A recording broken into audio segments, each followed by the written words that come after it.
Good morning. I am Hugh Evans, Chair of VinaCapital Vietnam Opportunity Fund, and I'd like to welcome you to this presentation of the annual report and accounts of the company for the year to 30th of June 2025.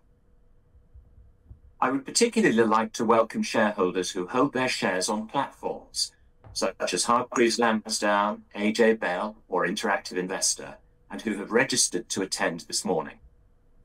I hold my shares on one of the platforms, and it has been a source of personal frustration that the platforms can act as insulation between a company and its shareholders.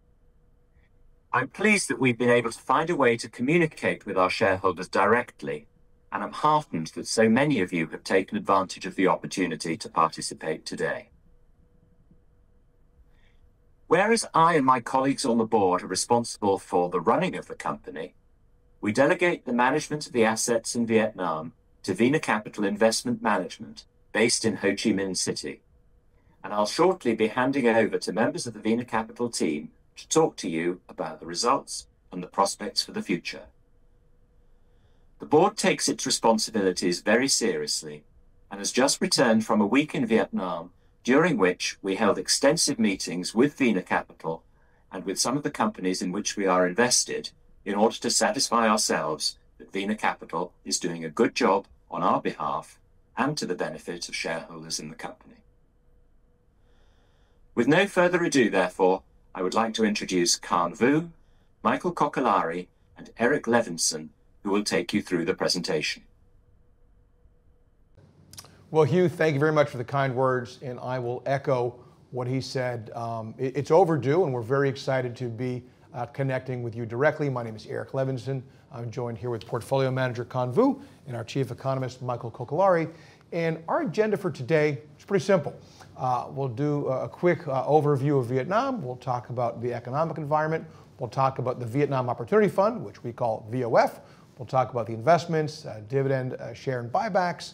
We'll talk about performance, and then importantly, open up the call for a Q&A.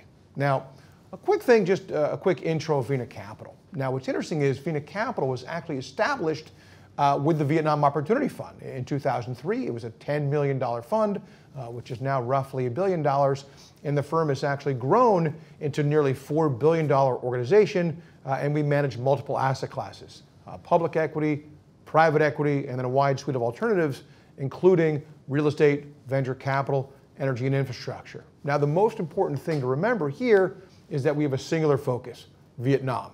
And so while we do manage multiple asset classes, only in Vietnam, and we've done that since our inception in 2003. And our mission's very, very simple, to deliver Vietnam to the world and to enable our investors to benefit from capitalizing on the growth of Vietnam. So with that, I'll turn it over to our Chief Economist, Michael Kokolari, to really talk about what's going on with the Vietnam economy. There have been some pretty exciting changes.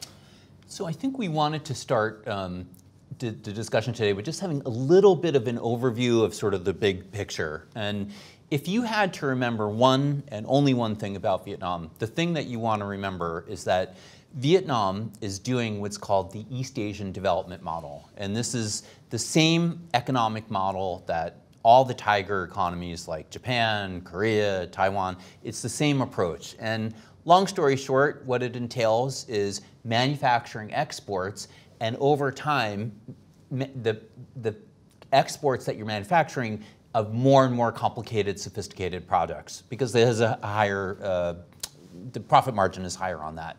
If you only had to remember one thing, that's the thing you want to remember. And if you wanted to remember two things, then the other thing I would add is that we have a really fabulous demographic picture in Vietnam, which will go for about the next 10 years. I would say that India and Vietnam are the two countries in the world that have the best demographics. India, by the way, we also think is interesting for different reasons, but it's not doing this East Asian Development Model. So these are the two most important things to remember. I think sometimes we also talk about the fact that a lot of people don't realize how big the country is. It's 100 million people, kind of similar to the size of Japan, you know, during its bubble economy. So I think this is the kind of overview thing we want to remember. I think the other thing, Mike, to add to that is that of that 100 million demographic, there's a massive growing middle class. Yeah. And that very much shapes how we think Fastest about growing middle class, I mean, depending on how you measure it, but basically the fastest growing, like certainly in the region. Yeah. Then one thing here, especially on the slide, so make sure you get to it. Yeah. The median age is 32. And so not only is it 100 million people, but it's a very, very young population. It also has the second highest participation of females in the workforce. So the workforce is incredibly productive. So should we talk a little bit about what's been going on in the economy right now, this year and next year? We have very high GDP growth in Vietnam, almost 8% in the first 9 months of the year. That may moderate out a little bit for the full year. I'm expecting about 7.5% for 2025, and again 7.5% for next year. What's happening in Vietnam right now is we have a surge in our exports to the U.S. You know, we were concerned that after the Trump's tariffs came in that, you know, that maybe the exports were going to roll over, and we haven't seen that at all. And the reason why is that Vietnam is exporting an enormous amount of computers, electronics. Companies like Apple are moving their production here, and the export of computers from Vietnam is up almost 50% this year, and that's not starting from a small base, that's starting from a high base. Can you also touch on inflation? Because oftentimes when economies have this type of really strong GDP growth, inflation tends to flare up. Yeah, that's a good point. We import a lot, I shouldn't say we import, but China and Vietnam share a lot of the same, like food, energy, stuff like that, and partly because China's economy is kind of depressed, we, in a way, get kind of a backwards benefit from that, because economically it doesn't hurt us. We import from China and then we export to the US, but it's helped to keep inflation low. So inflation in Vietnam is around 3% right now. Not a big concern, basically. Yeah. And Mike, you know, if you think about, say, a quarter ago in April, or more, tariffs sort of dominate a lot of these conversations. Yeah. And yet these numbers you're showing shows that, you know, exports to the US. No impact. Right. Literally no impact. I think the key there is that what matters is the differential between Vietnam's tariff level and the tariff level of our peers. As long as the tariffs in Vietnam are not 10 percentage points higher than our peers, and they're not, then it's kind of a non-issue. The other thing we've seen is that the FDI continues to surge into the country. FDI is? Foreign direct investment, yeah. So people setting up factories here to manufacture exports that get sold to the US. Well, you would think if the tariffs were a big issue, you know, those foreign multinationals would stop building factories here, and there hasn't been any slowdown at all. I mean, I love to go to the supermarkets or the stores in the UK or in the US, and you always read them, where's this product made in Vietnam? Made in Vietnam, right? So it used to be like my socks and my underwear were made in Vietnam, and now it's like my laptop and my, you know, the phone, iPhone, this kind of stuff. Yeah. So, okay, so that's the main picture that we want to set for people, particularly for 2025. One thing we should note, though, is that although the export picture is really strong, we also have a surge of tourism that's going on right now, particularly Chinese tourists. One thing that has been, I wouldn't say weak, but not strong, not weak, but just kind of going along sideways, is the consumption. So in Vietnam, pre-COVID, consumption by local domestic consumers used to grow at about an 8 or 9% pace. This year, we look at the real retail sales, that's retail sales stripping out inflation, that's growing at about a 7% pace I showed on the previous slide. However, that number is boosted by tourists. If you strip out the tourists, it's growing at about a 5% pace. Now, why is the domestic consumption not kind of rebounding more strongly? That's because during COVID, people depleted their savings. So local consumers used up all of their savings. And so the savings rate in Vietnam since COVID has been about 10 percentage points above normal. If you look at that elevated savings rate, how long it's been elevated, we think that probably by maybe the middle of next year, you'll see spending start to recover by domestic consumers. The other things that are helping that is that the stock market is up, real estate is doing pretty well. So all factors considered, we think we'll have a rebound in consumption next year. And so we're looking for another very strong GDP growth next year, basically. Okay, some other things. We have a slide here where we talk about the strong exports to the US, Apple moving some of their production facilities. This is the point that I mentioned earlier about the wage differential is the main thing that counts as far as tariffs are concerned. Another important factor that explains why our exports to the US are very strong, we often get asked, hey, like over a quarter of your exports are to the US, so are you vulnerable if there's a slowdown in the US economy? Particularly, we'll read a lot of headlines these days about, people worried about what's going on in the US economy. So what you need to know there is that there is now this phenomenon people call the K-shaped economy. So you think about the letter K, it's got an upper part and a lower part. And long story short, what's happening in the US is that the consumption, the upper portion of the consumers, the top 10%, they're accounting for more and more of the picture. So as long as that upper 10% of the consumers in the US are doing well, our exports continue to do well. And that's basically the story there. Another thing people are very interested in Vietnam right now is what's called the Doi Moi 2.0 reforms. So the government reforms that are intended to support the GDP going forward. There's reforms that are focused on making the government more efficient, making the approvals process for real estate projects, infrastructure projects, things like that more efficient. And also there's a whole set of reforms that are meant to base the capability of the private sector. So to put the private sector on an equal footing as the SOEs, for example.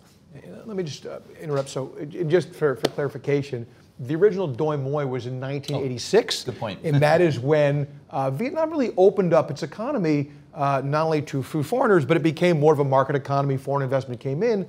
And so this Doi Moi 2.0 it's really the concept of, what gets you here isn't what gets you there. A to B is great, but B to C is different. The government recognized this, so a lot of people are calling it Doi Moi 2.0. Yeah. We need to know what Doi Moi was first. Well, good point, thank you. We actually coined the term Doi Moi 2.0 here at this firm a couple of years ago. And gradually we're seeing that, this, if I had to sum it all, actually, if I really want to summarize it, I would say that this will add something like 2 percentage points to Vietnam's long-term growth potential. That's a calculation that we've come up with, and I was recently on a panel with the IMF. They've done a much more sophisticated mathematical analysis, and they've come to kind of a similar conclusion that the Doi Moi 2.0 reforms would add something like 2 percentage points to Vietnam's long-term economic growth. And sorry, Mike, that's important because historically Vietnam's GDP growth is about 6 to 7%. Yeah, last few years we've been in this kind of 6 to 7 orbit, and as you and I talked often, it's almost like we'll pop up to kind of a 7 to 8% type orbit. Yeah. There's an awful lot, if you follow Vietnam, there's an enormous number of announcements and decrees and laws, and even for us it's kind of hard to follow everything's happening so quickly. So therefore, the way that we summarize it to people, how to think about the Doi Moi 2.0 reforms, is first and foremost, it's a mindset change. So when we go to visit government officials, we find that they have a spring in their step. They're much more action-oriented. They're much more soliciting our ideas, our advice, taking notes during the meeting. We see that they've become much more action-oriented. So it's a major mindset shift within the civil service and the government. So that's the first thing that people should know about these Doi Moi 2.0 reforms. The other thing that's important to know is that if you look at all the different measures that have been announced, we liken it to this famous book that was in the 1980s there was a Stanford Business School professor, which is where I went to business school, and that book was about the idea of, and this is for companies at that time, but it was for companies to succeed by setting very, very big, audacious kind of targets, kind of goals. And so if you look at all the different measures that are happening here, they're setting some really aggressive targets. Based on my 15 years working in Vietnam, 10 years here at this firm, based on what we've seen of, when the government kind of sets a direction and the whole of Vietnam society kind of, goes onto that direction, we can feel really confident that they're going to achieve that goal. So these are the two things people really need to know, is that it's a mindset change and we're setting like very, very big audacious goals. I don't know, do you have any perspective on?